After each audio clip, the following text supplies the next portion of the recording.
السلام علیکم ورحمۃ اللہ وبرکاتہ۔ مبسملا حامدا ومصلیا۔ سلسلہ درس بلاغت میں علم معانی کا دوسرا باب ذکر اور حذف کا بیان چل رہا تھا۔ گزشتہ سبق میں آپ حضرات نے پڑھا تھا کہ لفظ اگر معنی پر دلالت کرے تو اس لفظ کو لانا اور ذکر کرنا ضروری ہوتا ہے، اور اگر وہ لفظ کلام کے سیاق و سباق سے معلوم ہو جائے تو اس کو پھر حذف کر دینا ضروری ہوتا ہے۔ اور اگر کوئی ایسی صورت ہو جہاں پر ذکر کا تقاضا ہو کہ لفظ کا تقاضا ہو کہ اسے ذکر کیا جائے، اور یہ بھی تقاضا ہو کہ اسے حذف کر دیا جائے، یعنی ذکر اور حذف دونوں کا پہلو برابر ہو، تو ایسی صورت میں آپ حضرات نے پڑھا تھا کہ وہاں پر اسباب تلاشیں گے۔ اگر ذکر کا سبب پا لیا گیا تو ذکر کر دیا جائے گا، اور اگر حذف کا سبب پا لیا گیا تو حذف کر دیا جائے گا۔ ذکر کے چند اسباب جو کتاب میں ذکر کیے گئے تھے آپ نے وہ پڑھ لیے ہیں۔ آج انشاءاللہ حذف کے حوالے سے گفتگو ہوگی۔ کلام جب ہم ذکر کرتے ہیں تو وہاں پر جو بات ہوتی ہے، کبھی کبھی ان باتوں میں سے چند کو چھپا دیا جاتا ہے، حذف کر دیا جاتا ہے۔ حذف کرنے کے بہت سے وجوہات ہو سکتے ہیں، مثلا یوں کہہ لیں کہ محذوف بالکل واضح اور متعین ہے، اور کبھی اس وجہ سے بھی حذف کر دیتے ہیں کہ سامنے والے کا ذہنی معیار جانا جائے اور اس کی ذہنی صلاحیت کو جانا جائے کہ کس طور پر اس کے اندر سمجھنے کی صلاحیت ہے۔ کبھی یوں بھی حذف کر دیتے ہیں کہ جس تک بات پہنچانی ہے، جو ہمارا مقصود ہے جس تک بات پہنچانا، اسے حذف کرنے کے باوجود بات سمجھ میں آ جائے گی، اور دوسرا جس تک بات نہیں پہنچانا ہے اسے وہ بات سمجھ میں نہیں آئے گی، تو اس لیے بھی حذف کر دیتے ہیں۔ اس طرح مختلف اسباب ہیں، چند یہاں پر شمار کیے گئے ہیں، اور ان کے علاوہ بھی دیگر اسباب ہیں۔ تو آج کے سبق میں ہم یہی پڑھیں گے کہ حذف کرنے کے اسباب کیا کیا ہیں۔ دیکھیے، وَمِن دَوَاعِي الْحَذْفِ، حذف کے اسباب میں سے یہ ہے کیا؟ اخفاء الامر عن غیر المخاطب، یعنی جو ہمارا مخاطب نہیں ہے اس سے بات کو چھپا لینا۔ یہ ہمارے عرف میں بھی ہوتا رہتا ہے کہ اگر ہم یہ چاہیں کہ چند لوگوں کے درمیان کوئی بات رکھیں اور ان میں سے کوئی ایک ہی سمجھے، ٹھیک ہے، تو اشارتاً ہم اس کے بیچ میں کچھ بات رکھ دیتے ہیں، اور وہ تو سمجھ جاتا ہے لیکن دوسرے لوگوں کو وہ بات سمجھ میں نہیں آتی۔ مثلا 5 لوگوں کے درمیان آپ گئے اور جا کے آپ نے کہا کہ ہاں ایسا ہو گیا، ٹھیک ہے، ہو گیا، تو کیا ہوا؟ لفظوں میں ذکر نہیں ہوا، لیکن چونکہ آپ کا جو مخاطب ہے جس تک آپ بات پہنچانا چاہ رہے ہیں، ٹھیک ہے، اسے کچھ معلوم ہے کہ ہاں اس کا بیک گراؤنڈ اور اس کا پس منظر کچھ معلوم ہے کہ کس تناظر میں آپ نے کہا ہو گیا، تو وہ آپ کی بات سمجھ جاتا ہے لیکن دوسرے لوگوں تک بات نہیں پہنچ پاتی۔ اسی طرح بتانا ہو کہ ہاں کسی کے آنے کے بارے میں بتانا ہو، کوئی آ رہا ہو، آپ اور آپ کا جو مخاطب ہے اسے معلوم ہو، ٹھیک ہے، تیسرے فرد کو نہ معلوم ہو، اب ایسی صورت میں آپ جائیں اور اپنے مخاطب کو اس کے آنے کے بعد کہیں کہ آ گیا، تو دیکھیں یہاں پر جو آپ کے ساتھ تیسرا فرد ہے اسے تو نہیں معلوم ہوا کہ کون آیا، لیکن آپ کا جو مخاطب ہے اس کو یہ معلوم ہو گیا کہ کون آیا ہے۔ تو ایسا ہوتا ہے کہ مخاطب تک بات پہنچ جائے، مخاطب کے علاوہ کوئی اور ہو تو اس تک وہ بات نہ پہنچے، اسے وہ خبر نہ ملے، اس لیے بھی کبھی کبھی حذف کر دیا جاتا ہے۔ تو پہلا سبب وہی ہے اخفاء الامر عن غیر المخاطب، کہ مخاطب کے علاوہ دوسرے سے، مخاطب کے علاوہ سے بات کو چھپانا، جیسے اقبل، آ گیا، ترید علی، مطلب یہ آپ کب کہیں؟ علی کو مراد لیتے ہوئے، یعنی یہ کہ علی آ گیا مثلا، لیکن آپ نے نام ظاہر نہیں کیا کہ کون آیا، آپ کے مخاطب کو معلوم ہے کسی کے آنے کے بارے میں، علی کے بارے میں، اب آپ نے کہا کہ آ گیا تو مخاطب کو تو معلوم ہو گیا، لیکن مخاطب کے ساتھ کوئی اور ہو تو اسے پتہ نہیں چلا، ٹھیک ہے. اسی طرح وتعطل انکار، کبھی کبھی بات جو چھپا دی جاتی ہے، مطلب آدھی بات ذکر کی جاتی ہے، پوری بات ذکر نہیں کی جاتی، لفظ کو ذکر نہیں کیا جاتا، اس کے پیچھے ایک مقصد یہ بھی ہوتا ہے کہ تھوڑے مبہم انداز میں گفتگو کو رکھ دیا جائے کہ اگر پھنسنے کی نوبت آئے تو وہاں پر کچھ صفائی وغیرہ دے کر کے انسان نکل جائے، یعنی انکار کی گنجائش باقی رہے. مثلا آپ کہہ دیں کمینہ ہے، ذلیل ہے، ٹھیک ہے. اب کوئی اگر آپ کا گریبان پکڑ لے کہ آپ کیوں کمینہ کہہ رہے ہیں، جس کو آپ نے کہا ہے اگر وہ بھی آگے پکڑ لے تو آپ کے پاس انکار کی گنجائش ہے. میں آپ کو کہاں مراد لے رہا ہوں، میں نے آپ کو نہیں کہا ہے، آپ کو انکار کرنے کی اس جگہ پر گنجائش ہے، تو آپ نے بغیر تعین کے کہہ دیا کمینہ ہے، ذلیل ہے، ٹھیک ہے، خسیس ہے. تو انکار کی گنجائش رکھنے کے لیے بھی اس طرح کا حذف کر دیا جاتا ہے. تو فرمایا وتعطل انکار، انکار کی گنجائش، یہ بھی ایک سبب ہے حذف کرنے کا. عند الحاجت، ضرورت کے وقت انکار کی گنجائش کے پیش نظر بھی لفظ کو حذف کر دیا جاتا ہے. جیسے لئیم خسیس، کمینہ ہے، ذلیل ہے. کب؟ بعد ذکر شخص معین، کسی معین شخص کے ذکر کے بعد کچھ دیر کے بعد آپ کہیں کہ لئیم خسیس. اگر وہ اگر آپ سے پوچھتا بھی ہے اور آپ کو پکڑتا بھی ہے تو آپ اس وقت آپ انکار کرنے کی گنجائش ہے. آپ کو مراد میں نہیں لے رہا ہوں، میں نے تو لفظوں میں یہ کہا نہیں، کہیں سے آپ ثابت نہیں کر سکتے کہ میں نے آپ کو کہا ہے. تو اس طور پر انکار کی گنجائش وہاں پر باقی ہوتی ہے. نمبر 3، والتنبیہ علی تعیین المحذوف ولو ادعاء. اچھا، کبھی کبھی جو حذف کر دیا جاتا ہے، یا ایک وجہ تو اس کی یہ بھی ہوتی ہے کہ محذوف بالکل واضح اور بین ہے، اس کو بیان کرنے کی کوئی ضرورت ہی نہیں، واضح اور بین ہے. اچھا، یہ واضح ہونا اور متعین ہونا یہ تو کبھی حقیقتاً ہوگا، محذوف جو ہے وہاں پر اس کا معین ہونا بالکل حقیقتاً ہوگا. مثلا عالم الغیب والشہادہ، تمام غیبوں کو اور ہر چھپی ہوئی اور نظر آنے والی چیزوں کو جاننے والا، بالکل واضح ہے. اسی طرح خالق السماوات والارض، آسمان اور زمین کو پیدا کرنے والا. تو یہاں پر دیکھیں لفظ کا تذکرہ نہیں ہے، اللہ خالق السماوات والارض، اللہ عالم الغیب والشہادہ، لفظ نہیں ہے، لیکن اس کے باوجود چونکہ اس کا معنی یہ ہے کہ جو آپ کی مرادی شے ہے وہ بالکل واضح اور معین ہے، اور اسی تعیین کے اوپر، اسی معین ہونے کے اوپر آپ تنبیہ کرنا چاہ رہے ہیں اور یہ بتانا چاہ رہے ہیں کہ بالکل واضح اور معین ہے. ایک صورت تو یہ ہوئی.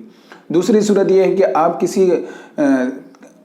کسی معین شخص کی طرف نسبت کریں اور اس کا تذکرہ کیے بغیر آپ کہہ دیں وہاب الالوف، ہزاروں دینے والا، ٹھیک ہے، الفن کی جمع الوف، ہزاروں میں دینے والا، یعنی بہت بڑا سخی. تو یہاں پر بھی دیکھیں کہ لفظوں میں تو تذکرہ نہیں، لیکن آپ کا جو ممدوح ہے، آپ جس کے بارے میں بتانا چاہ رہے ہیں، وہ اگرچہ بطور دعویٰ، حقیقتاً تو نہیں لیکن اگرچہ دعوے کے طور پر ہی صحیح، لیکن وہ محذوف متعین ہے. تو جو کبھی کبھی جب کوئی لفظ محذوف ہوتا ہے تو اس کی ایک وجہ یہ ہوتی ہے کہ محذوف بالکل معین ہوتا ہے، یہ یا تو حقیقتاً ہو جیسے عالم الغیب والشہادہ، خالق السماوات والارض، یا پھر یہ کہ حقیقتاً تو وہ معین نہ ہو لیکن دعوے کے طور پر متکلم نے بطور دعویٰ اس کو معین کر دیا ہو. ٹھیک ہے، یعنی ایک متکلم کا دعویٰ ہو کہ جو ممدوح ہے اور جو محذوف ہے وہ بالکل واضح اور بین ہے، اس کے ذکر کی کوئی حاجت ہی نہیں. نمبر 3، والتنبیہ علی تعیین المحذوف ولو ادعاء، اور محذوف کے تعین کے، محذوف کے متعین ہونے کے اوپر تنبیہ کرنا بھی، یہ بھی حذف کا ایک سبب ہے. ولو ادعاء، اگرچہ یہ چلیے تنبیہ کرنا کیا ہو، محذوف کی تعین کے اوپر تنبیہ کیا ہو، اگرچہ بطور دعویٰ ہی کیوں نہ ہو. ٹھیک ہے، جیسے خالق کل شیء، ہر چیز کو پیدا کرنے والا. یہاں پر دیکھیں کہ محذوف کی جو تعین ہے وہ حقیقتاً ہے. ٹھیک ہے، وہاب الالوف، ہزاروں دینے والا، ہزاروں میں لٹانے والا. ٹھیک ہے، یہ کسی بادشاہ کی طرف نسبت کر دیں، کسی شخص معین کی طرف نسبت کر دیں اور کہیں وہاب الالوف، ہزاروں میں دینے والا ہے وہ. ٹھیک ہے، تو حقیقتاً تو نہیں ہے لیکن بطور دعویٰ ہی صحیح، متکلم نے بطور دعویٰ ہی کیا کیا، محذوف کو معین کر دیا کہ وہ معین ہے. اچھا، نمبر 4، واختبار تنبہ السامع او مقدار تنبہہ۔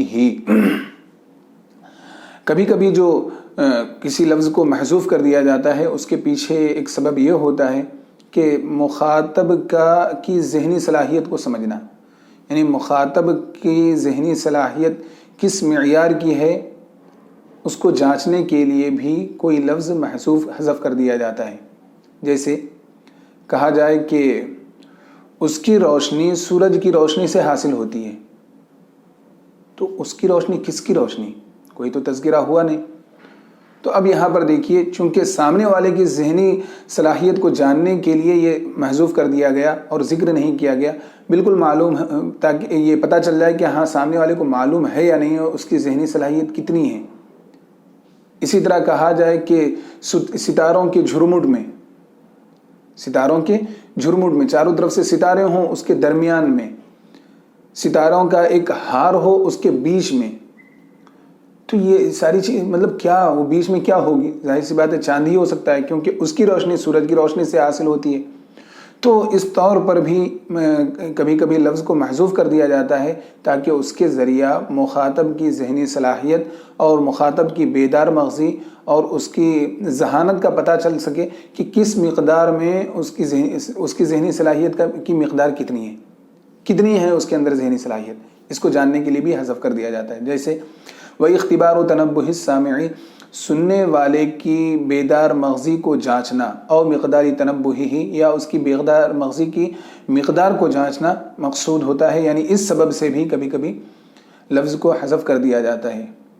جیسے نورہ مستفاد من نور الشمس، اس کی روشنی سورج کی روشنی سے مستفاد ہے، حاصل ہے۔ وواسطۃ عقد الکواکب، عقد کے معنی ہار، کواکب ستارے، ستاروں کے ہار کا درمیان، یعنی ستاروں کے ہار کے درمیان میں ہے کیا ہے؟ القمر، دونوں جگہ پر کیا ہے؟ چاند۔ نمبر 5، وضیق المقام اما لتوجع۔ اچھا، کبھی کبھی لفظ جو حذف کیا جاتا ہے اس کے پیچھے ایک وجہ یہ ہوتی ہے اور سبب یہ ہوتا ہے کہ وہ مقام بہت تنگ ہوتا ہے۔ جیسے آپ کسی موذی جانور کو آتے ہوئے دیکھیں اور کسی کو اس سے متنبع کرنا ہو، کسی کو اس سے بچانا مقصود ہو، تو آپ کیا کہیں گے؟ پوری وضاحت کے ساتھ نہیں کہ پیارے بھائی صاحب، یہ یہاں پر یہ ضرر دینے والا اور ایذا پہنچانے والا جانور ہے، آپ تشریف لے جائیں، یہاں پر سے ہٹ جائیں، اس طرح نہیں کہا جاتا، یا اتنی تفصیل نہیں کی جاتی کہ یہ ضرر دینے والا یہ ہے، آپ کو ضرر دے دے گا، آپ ہٹ جائیں، آپ بچیں، اتنا نہیں کہا جاتا۔ صرف یہ کہہ دیں کہ سانپ مثلا کسی بھی ضرر دینے والے اور ایذا پہنچانے والے جانور کا نام لے لیں، تو چونکہ وہ مقام ہی ایسا ہوتا ہے کہ یہ سانپ ہے، یہ ضرر دینے والا جانور ہے، یہ ایذا پہنچانے اور تکلیف پہنچانے والا کیڑا ہے، تو یہ جو صرف اتنا کہہ دیں کہ کیڑا ہے، ضرر دینے والا ہے، سانپ ہے، اس طرح ہم تذکرہ کر دیں، تب بھی بات مکمل ہو جاتی ہے۔ اور چونکہ یہ مقام تنگ ہوتا ہے اس لیے یہاں پر حذف کیا گیا۔ تو حذف جو کیا جاتا ہے اس کی ایک وجہ یہ بھی ہو سکتی ہے کہ وہ مقام تنگ ہو، جیسے یہ مثال ہو گئی۔ دوسری، آپ بیمار ہوں، پریشان ہوں، اب آپ سے پوچھا جائے کہ آپ کیسے ہیں، تو چونکہ آپ تکلیف کے عالم میں آپ سے زیادہ الفاظ ادا نہیں ہوں گے، تو آپ مختصر سے مختصر ہی الفاظ ادا کریں گے، کہہ دیں گے بیمار ہوں، پریشان حال ہوں۔ اب وہاں پر یہ کہنے کی کوئی ضرورت نہیں کہ نہیں میں بیمار ہوں، میں پریشان حال ہوں، میں پوری رات نہیں سو پا رہا ہوں، میری آنکھوں کی نیند اڑ گئی ہے، اتنے کہنے کی کوئی ضرورت نہیں، ٹھیک ہے۔ تو حذف جو کیا جاتا ہے وہ تنگی مقام کی تنگی کی بنیاد پر بھی حذف کر دیا جاتا ہے۔ اب وہ مقام کی تنگی یا تو بیماری کے سبب ہو، کسی تکلیف کے سبب ہو، یا پھر یہ کہ کسی چیز پر بیدار کرنے کے لیے ہو، ٹھیک ہے۔ قال علی کیف انت قلت علیل، شعر دیکھیے کہ اس نے مجھ سے کہا کہ کیف انت، تم کیسے ہو، قلت علیل، میں نے کہا بیمار ہوں۔ سحر دائم، دائمی شب بیداری ہے، سحر رات کو جاگنا، ٹھیک ہے، دائمی بیداری، وحزن طویل، اور مسلسل تکلیف ہے، یعنی انا علیل، میں بیمار ہوں۔ یہاں پر دیکھیں لفظ کو کم کر دیا گیا، ٹھیک ہے۔ وجہ کیا بنی؟ چونکہ یہ تنگی کا مقام ہے، تکلیف کی جگہ ہے، تو کم سے کم الفاظ ادا کیے گئے۔ اما لخوف فوات فرصت، یا پھر یہ ہو کہ کسی موقع کے فوت ہونے کا خوف ہو، کوئی موقع ہاتھ سے چلے جانے کا خوف ہو، ٹھیک ہے، یا یہ کہ وہ جو بچانے کا موقع تھا اس موقع کے ہاتھ سے چلے جانے کا خوف ہو، یا کوئی فائدہ پہنچنے کا موقع تھا اس موقع کا ہاتھ سے نکل جانے کا خوف ہو، ٹھیک ہے۔ تو بہرحال کسی قسم کا بھی کوئی خوف ہو تو اس سے بچانے کے لیے لفظ کو حذف کر دیا جاتا ہے، جیسے نحو قول الصیاد، جیسے کہ شکاری کا قول، غزال ہرن، اتنا بتائے اگر وہ کہ وہ وہاں پر غزال ہے آپ تیر چلا دیں، اتنا نہیں، بس جو شکاری ہے جو اس نشانے میں بیٹھا ہوا ہے کہ کہیں سے ملے تو اس کے اوپر تیر چلائے، صرف اتنا اس کے سامنے کہہ دیا جائے کہ ہرن، تو فوراً بات اس کو سمجھ میں آ جائے گی اور اس کو جو کرنا ہے وہ اپنا کر گزرے گا۔ حذف کرنے کا ایک سبب ہے تعظیم اور ایک سبب ہے تحقیر۔ مطلب کیا ہے کہ کبھی کبھی کوئی ہستی ایسی ہوتی ہے کہ ان کا نام اپنی زبان پر لینا بے ادبی سمجھ میں آتا ہے، ٹھیک ہے۔ اسی طرح کبھی کچھ لوگ اتنے گرے ہوئے ہوتے ہیں کہ ان کا نام اپنی زبان پر لینا اپنی زبان کو آلودہ کرنا ہوتا ہے، ٹھیک ہے۔ تو کسی کی ذات کو اپنی زبان سے محفوظ رکھنے کے لیے، اپنی زبان سے بچانے کے لیے اس کو حذف کر دینا، یہ اس کی تعظیم ہو گئی، تعظیم کے سبب ہی ہونا ہے، ٹھیک ہے۔ تو تعظیم کی بنیاد پر کسی کا نام نہیں لیا جاتا ہے اور حذف کر دیا جاتا ہے، ٹھیک ہے۔ وجہ کیا ہوتی ہے کہ سامنے والے کو اپنے ممدوح کو اپنی زبان سے محفوظ رکھنا، اور اسی طرح کبھی کبھی اپنی زبان کو محفوظ رکھنے کے لیے تحقیر کی بنیاد پر، حقارت کی بنیاد پر سامنے والے کی حقارت کے لیے اس کو کیا ہے، حذف کر دیا جاتا ہے۔ دونوں کی مثالیں دیکھیں، والتعظیم والتحقیر لصونہ عن لسانک اور صون لسانک عنہ، تعظیم اور تحقیر کے سبب،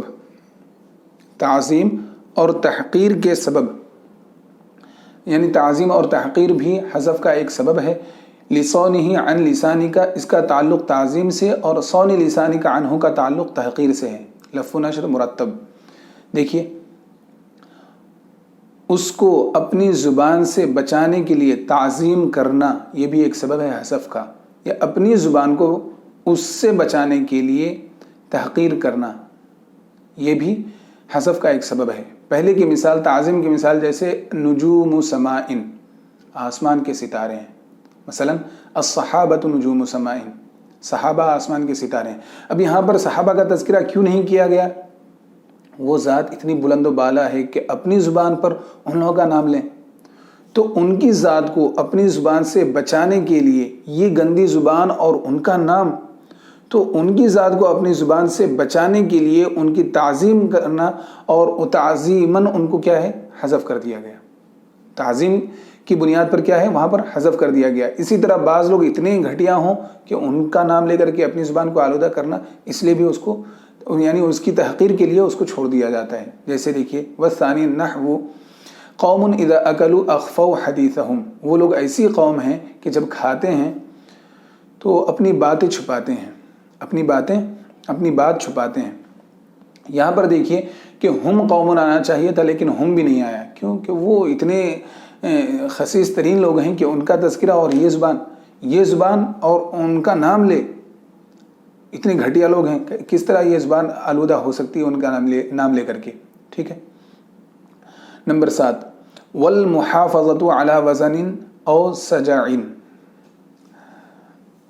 کبھی کبھی وزن کو محفوظ رکھنے کے لیے بھی کوئی لفظ حذف کر دیا جاتا ہے، یا یہ کہ سجا کی رعایت کے لیے بھی لفظ کو حذف کر دیا جاتا ہے۔ سجا کہتے ہیں یہ نثر کے اندر الفاظ کو ایک وزن پر رکھنا، جیسے قرآن مقدس میں اس کی بے شمار مثالیں، والنجم اذا ہوا ما ضل صاحبکم وما غوا وما ينطق عن الہوا، ہر ایک آیت کا آخری حصہ دیکھیے تو ہوا، غوا، ٹھیک ہے، تو اس کو کہتے ہیں سجا۔ نثر کے اندر اگر وزن برابر رکھا جائے تو اس کو کہتے ہیں سجا۔ تو نثر کے اندر وزن کو برابر رکھنے کے لیے یا شعر کے اندر وزن درست کرنے کے لیے بھی لفظ کو حذف کر دیا جاتا ہے۔ جیسے دیکھیے، والمحافظۃ علی وزن او سجع، وزن یا سجا کی حفاظت کے لیے کرنا، یہ بھی حفاظت کرنا یا اس کی پابندی کرنا، یہ بھی حذف کا ایک سبب ہے۔ فالاول، پہلی مثال جیسے نحن بما عندنا وانت بما عندك راض والرأي مختلف، ہم جو ہمارے ساتھ ہیں ہمارے پاس ہے، وانت بما عندك اور آپ جو آپ کے پاس ہے، راض راضی ہیں، والرأي مختلف اور رائے مختلف ہیں۔ دیکھیے یہاں پر آپ جو اصل دیکھنا ہے وہ دیکھنا یہ ہے کہ اس جگہ پر، اس مقام پر جو اصل ہے وہ غور کرنے کی چیز یہ ہے کہ نحن بما عندنا، ہمارے پاس جو ہے ہم اس سے راضون راضی ہیں۔ یہاں پر اس کو حذف کر دیا گیا، کیوں کہ اگر اس کا تذکرہ کر دیا جائے تو ایسی صورت میں وزن باقی نہیں رہے گا۔ تو حذف کرنے کا ایک مقصد یہ بھی ہوتا ہے کہ وزن کی رعایت کرنا، وزن کو محفوظ رکھنا، وزن کی رعایت کرنا۔ دوسری مثال نحو ما ودعک ربک وما قلی، ما ودع چھوڑنا، تمہارے رب نے تمہیں نہیں چھوڑا، آپ کے رب نے آپ کو نہیں چھوڑا، وما قلا اور نہ دشمنی کی۔ دیکھیے وما قلا کا ہونا چاہیے تھا، لیکن چونکہ اس سے پہلے اور اس کے بعد کی جو آیتیں ہیں والضحیٰ واللیل اذا سجا ما ودعک ربک وما قلا وللآخرۃ خیر لک من الاولی، ہر ایک میں آپ دیکھیے تو لاسٹ میں الف مقصورہ آ رہا ہے، جس میں خواہ وہ حقیقتاً الف مقصورہ ہو یا صورتاً الف مقصورہ ہو، بہر صورت سجا کی رعایت کی بنیاد پر یہاں پر کیا ہے، کاف ضمیر کو حذف کر دیا گیا۔ نمبر 8 والتعمیم باختصار، اختصار کی بنیاد پر تعمیم عام کرنا، یعنی کبھی کبھی لفظ کو یوں بھی حذف کر دیا جاتا ہے کہ وہ حکم عام ہو جائے، جو خوشخبری سنائی گئی، جو خوشنودی سنائی گئی یا جو وعید سنائی گئی وہ کس کے لیے ہے، جو مخصوص افراد ہیں ان کا تذکرہ نہ ہٹا کر اس کو اگر عام کر دیا جائے تو اس کے اندر بہت سے لوگ شامل، وہ حذف اس لیے بھی کر دیا جاتا ہے اسے تاکہ اس کے اندر عموم پیدا ہو جائے اور وہ عام ہو جائے۔ تو اختصار کی بنیاد پر عام کرنے کے لیے جیسے واللہ یدعو الی دار السلام، اور اللہ بلاتا ہے سلامتی کے گھر کی طرف۔ دار السلام یہ جنت کا نام ہے، آپ دار السلام کی طرف بھی کہہ دیں اور سلامتی کا گھر بھی کہہ دیں، اور اللہ دار السلام کی طرف بلاتا ہے، کس کو محذوف رکھا گیا، کیوں؟ یہ عام ہے، جو جو اس کے حکم کو مانے اس کو اپنے گھر کی طرف وہ بلاتا ہے، ٹھیک ہے، اے جمیع عبادی، اپنے سارے بندوں کو۔ لأن محذوف المعمول، اس لیے کہ معمول کا حذف یؤذن بالعموم، یہ عموم کا افادہ کرتا ہے، عموم کا فائدہ پہنچاتا ہے۔ 9ویں وجہ ہے والادب نحو قول الشاعر، ادب کے تقاضے کے پیش نظر ادب کی بنیاد پر بھی کبھی کبھی لفظ کو حذف کر دیا جاتا ہے، ادب کے پیش نظر بھی کبھی کبھی لفظ کو حذف کر دیا جاتا ہے، ٹھیک ہے۔ مثال دیکھ لیں پہلے، جیسے شاعر کا یہ شعر ہے قد طلبنا فلم نجد لک فی السودد والمجد والمکارم مثلا، ہم نے تلاشا فلم نجد لک فی السودد، تو ہم نے سرداری میں آپ کے لیے، والمجد شرافت میں، والمکارم اخلاق میں، مثلاً کوئی مثل نہیں پایا، آپ جیسا کسی کو ہم نے نہیں پایا۔ تو دیکھیں قد طلبنا، ہم نے تلاشا، کس کو تلاشا؟ آپ جیسا ہم نے تلاشا، لیکن آپ جیسا کوئی ملا نہیں۔ تو اگر پہلی جگہ پر تذکرہ کر دیا جائے آپ جیسا تلاشا، تو ایک گمان یہ ہوتا ہے کہ مطلب ہمارا جو ممدوح ہے اس کا مثل بھی موجود ہے، اس کے جیسا بھی کوئی ہے، ٹھیک ہے۔ تو اس لیے اس کو جب حذف کر دیا، اس کا تذکرہ ہی نہیں ہوا، تو اب کیا آپ جیسا کوئی ہے ہی نہیں، تو ادب کا تقاضا ہو گیا اس کے اندر۔ اگر یہی پہلی جگہ پر اگر ذکر کر دیا جائے تو وہاں پر ادب کا تقاضا نہیں ہو سکتا، ادب نہیں ہو سکتا، کیوں کہ اگر ہم سامنے والے کو اتنا مقام دے رہے ہیں تو پھر یہ کہنا کہ آپ جیسا، یہ میسج دینا کہ آپ جیسا موجود بھی ہے اور یہ سوچ کر کے ہم نے تلاشا بھی تھا، تو یہ تو ادب کے خلاف ہو جائے گا، ٹھیک ہے۔ تو اسی کو کہا کہ قد طلبنا، ہم نے تلاشا، فلم نجد لک فی السودد، تو ہم نے نہیں پایا سرداری میں، مجد و شرافت میں، اخلاق میں، مثلاً آپ کی مثل، آپ کے جیسا کسی کو نہیں پایا۔ نمبر 10 والتنزیل المتعدی منزلۃ اللازم لعدم تعلق الغرض بالمعمول۔ اچھا دیکھیے، کبھی کبھی فعل فاعل مفعول جو ہوتا ہے تو اس مقام پر فعل کبھی صرف اس لیے لایا جاتا ہے کہ اس کا کسی ذات کے ساتھ تعلق ہے، وہ فعل کسی کے لیے ثابت ہے، یہ بتانے کے لیے، ٹھیک ہے۔ مفعول سے کوئی مطلب نہیں ہے، فعل فاعل مفعول کا مقام ہے وہ، ٹھیک ہے، لیکن فعل وہاں پر اس جگہ پر اس لیے لایا گیا تاکہ یہ صرف یہ ثابت کر دیا جائے کہ فلاں کے لیے یہ فعل ثابت ہے یا ثابت نہیں ہے۔ مفعول سے اس کا کوئی تعلق نہیں. ٹھیک ہے. فعل لانے کا ایک مقصد یہی ہوتا ہے کہ صرف فاعل تک ہی کو حکم محدود رکھا جائے، فاعل سے اس کے تعلق کو بتا دیا جائے، اس کا جو مفعول بھی ہے اس کو ذکر نہ کیا جائے، اس کا کوئی تذکرہ نہ کیا جائے. اب یہاں پر دیکھیے آپ کہ ایک مقام پر اگر یہ کہیں کہ جب مفعول سے کوئی تعلق ہی نہیں، ٹھیک ہے، اب اس وقت فعل متعدی لائی گئی، فعل متعدی لایا گیا، تو آپ یہ بتائیں جب وہاں پر مفعول سے کوئی مطلب ہی نہیں ہے، صرف یہ بتانا مقصود ہو کہ فاعل کے لیے وہ فعل ثابت ہے یا ثابت نہیں ہے، تو ہے تو فعل متعدی لیکن وہ لازم کی منزل میں ہو گیا. کیوں لازم کی منزل میں ہوا؟ اس لیے کہ وہاں پر اصل مقصد مفعول کے ساتھ اس کے تعلق کو دکھانا نہیں، وہاں پر اصل فاعل کے ساتھ اس کے تعلق کو بتانا ہے. تو کبھی کبھی لفظ اس لیے بھی حذف کر دیا جاتا ہے، یعنی یوں کہہ لیں اس مثال کے حساب سے کہ مفعول کو اس لیے بھی حذف کر دیا جاتا ہے کہ اس کا جو فعل متعدی ہے وہ لازم کی منزل میں آ جاتا ہے. وہ لازم کی منزل میں کیوں آتا ہے؟ اس لیے کہ وہاں پر مقصد یہ ہوتا ہے کہ صرف یہ بتانا کہ فعل فاعل کے لیے ثابت ہے، مفعول سے کوئی مطلب ہی نہیں ہوتا. مفعول سے اور معمول سے تعلق نہ ہونے کی بنیاد پر فعل متعدی کو فعل لازم کی منزل میں اتار لیا جاتا ہے، اور جب وہ فعل لازم کی منزل میں اتر جاتا ہے تو اب ایسی صورت میں مفعول بھی حذف ہو گیا. تو حذف ہونے کا ایک سبب کیا ہوا کہ فعل متعدی کو فعل لازم کی منزل میں اتار لینا. فعل لازم کی منزل میں کیوں اتار رہے ہیں، اس کے پیچھے کیا مقصد ہے؟ اس کے پیچھے ایک مقصد تو یہی ہے کہ صرف اتنا بتانا کہ وہ فعل فاعل کے ساتھ قائم ہے، کس پر وہ فعل واقع ہوا اس کا تذکرہ کرنا، اس کا ذکر کرنے کا کوئی مقصد ہی نہیں، اس کے ذکر کی کوئی حاجت ہی نہیں تھی اور یہ بتانا مقصود بھی نہیں تھا. اس لیے وہاں پر صرف جب یہ بتانا مقصود تھا کہ فعل فاعل کے ساتھ قائم ہے تو اس فعل کو فعل متعدی کو فعل لازم کی منزل میں اتار لیا گیا.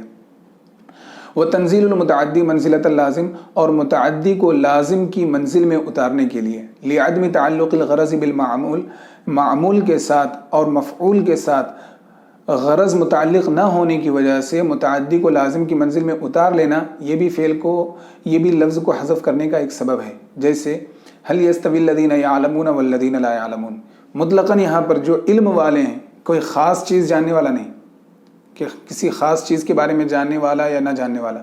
ٹھیک ہے، کہ اولاً تو یہ دیکھیے کہ علم جو ہے یہ ہے فعل متعدی، علم یہ ہے فعل متعدی، لیکن یہاں پر جو اس کا مفعول بھی ہے اس کو حذف کر دیا گیا. کیوں؟ صرف یہاں پر یہ بتانا مقصود ہے کہ صفت علم سے جو ذات بھی متصف ہے، کیا وہ اور جو ذات متصف نہیں وہ یہ دونوں برابر ہیں؟ یہ بتانا مقصود نہیں کہ کسی خاص چیز کے علم سے متصف نہیں، مطلقاً صفت علم سے جو بھی ذات متصف ہو اور جو ذات متصف نہ ہو، کیا یہ دونوں برابر ہیں؟ یہ بتانا مقصود ہے. جیسے هل يستوي الذين يعلمون والذين لا يعلمون، کیا جاننے والے وہ لوگ اور وہ جو جانتے ہیں اور وہ جو نہیں جانتے برابر ہیں. وَيُعَدُّ مِنَ الْحَذْفِ إِسْنَادُ الْفِعْلِ إِلَى نَائِبِ الْفَاعِلِ. اچھا، فعل کی نسبت آپ نے ساری بحث پڑھی ہوگی کہ فعل کی نسبت کبھی فاعل معلوم کی طرف ہوتی ہے اور کبھی فاعل مجہول کی طرف، جس کو فاعل نائب فاعل اصطلاح کے اندر کہتے ہیں. تو یہ جو فعل کی نسبت نائب فاعل کی طرف ہوتی ہے، فاعل کو حذف کر دیا جاتا ہے، تو جس وقت فعل کی نسبت نائب فاعل کی طرف ہوتی ہے اس فعل کو بھی، اس نسبت کو بھی حذف ہی کے قسم سے شمار کیا جاتا ہے، حذف ہی کی قسم قرار دیا جاتا ہے. اسی کے بارے میں کہہ رہے ہیں کہ وَيُعَدُّ مِنَ الْحَذْفِ، حذف سے گنا جاتا ہے کس کو؟ اسناد الفعل، فعل کی نسبت کرنے کو، الی نائب الفاعل، نائب فاعل کی طرف، فعل کی نائب فاعل کی طرف نسبت کرنے کو یہ حذف ہی کی قبیل سے شمار کیا جاتا ہے. فیقال، تو کہا جاتا ہے حذف الفاعل للخوف منہ، فیقال تو یہ کہا جائے گا کہ حذف الفاعل، فاعل کو حذف کر دیا گیا، للخوف منہ، خود فاعل سے خوف کی بنیاد پر، او علیہ، یا فاعل کے ذات کے اوپر کسی اور کا خوف ہو، او للعلم بھی، یا پھر یہ کہ فاعل کے معلوم ہونے کی وجہ سے اسے حذف کیا جاتا ہے، او الجہلی، یا فاعل کے مجہول ہونے کی وجہ سے، معلوم نہ ہونے کی وجہ سے فاعل کو حذف کر دیا جاتا ہے. جیسے سرق المتاع، سامان چوری کر لیا گیا، چوری کرنے والا کون ہے؟ معلوم ہی نہیں، مجہول ہے. تو فاعل کے مجہول ہونے کی بنیاد پر فاعل کو حذف کر دیا گیا۔ اسی طرح وَخُلِقَ الْإِنسَانُ ضَعِيفًا، انسان کو کمزور پیدا کیا گیا، تو پیدا کرنے والا کون ہے؟ معلوم ہونے کی وجہ سے فعل کو کیا ہے؟ حذف کر دیا گیا۔ تو یہ جو ضابطہ بیان کیا جاتا ہے کہ فاعل کو فاعل سے خوف کھاتے ہوئے یا فاعل کے اوپر خوف کھاتے ہوئے یا فاعل کے معلوم ہونے یا فاعل کے نہ معلوم ہونے کی بنیاد پر اسے حذف کر دیا جاتا ہے، یہ اسی قبیل سے ہے۔ ٹھیک ہے، یہ یہاں تک ذکر اور حذف کا بیان مکمل ہو گیا۔ اب اگلے سبق سے انشاءاللہ تیسرا باب شروع ہوگا۔ وصلی اللہ تعالی علی خیر خلقہ سیدنا محمد وآلہ واصحابہ اجمعین برحمتک یا ارحم الراحمین والحمد للہ رب العالمین۔ السلام علیکم ورحمۃ اللہ وبرکاتہ۔